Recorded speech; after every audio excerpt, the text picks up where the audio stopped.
পঞ্চায়ত নিৰ্বাচনত জয়কাৰ ভোটাৰ বিজেপিৰ পক্ষত ভগৱানৰ আশীৰ্বাদ বিজেপিৰ শিৰত দাবী বিজেপিৰ নেতৃত্বৰ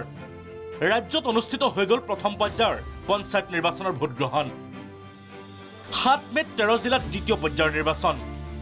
ইতিমধ্যে প্ৰথম পৰ্যায়ৰ নিৰ্বাচন সমাপ্ত হোৱাৰ পিছত দ্বিতীয় পৰ্যায়ৰ নিৰ্বাচনী প্ৰচাৰৰ বাবে নামনি আৰু মধ্য অসমত উবুৰি খাই পৰিছে বিজেপিৰ ৰথী মহাৰথী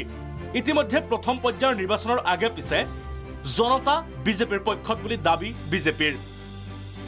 পিছে গণদেৱতাই নহয় স্বয়ং ভগৱান আৰু প্ৰকৃতিও বিজেপিৰ পক্ষত এই বুলি দাবী কৰিছে মুখ্যমন্ত্ৰীকে ধৰি বিজেপি নেতৃত্বই শুনক দুদিনমান আগতে ধেমাজিত এক জনসভাত কি ঘোষণা কৰিছিল মুখ্যমন্ত্ৰী হিমন্ত বিশ্ব শৰ্মাই ভাষণ দি থাকোতে ইয়াতে সাপ এডাল ওলাইছিলে তলত গ'ল না এতিয়া একদম প্ৰভু ঈশ্বৰ নিজে আহি পাইছে হয় নে নহয় আপোনালোকে দেখি আছিলে মই দেখি আছিলো ধুনিয়াকৈ তলত গুচি গৈছে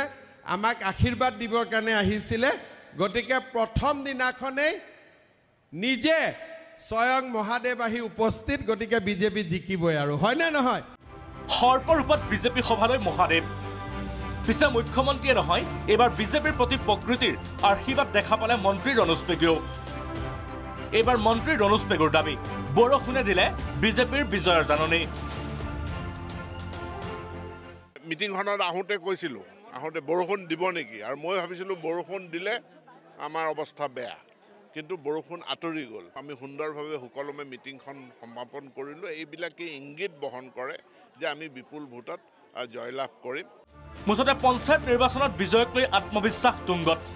গণদেৱতাই হওক বা স্বয়ং ভগৱান প্ৰকৃতিয়েই হওক সকলো যেন এতিয়া বিজেপিৰ পক্ষত পিছে প্ৰকৃততে জনতাৰ আশীৰ্বাদ কাৰ শিৰত সেয়া স্পষ্ট হ'ব 11 মেৰ ফলাফল ঘোষণাৰ পিছতহে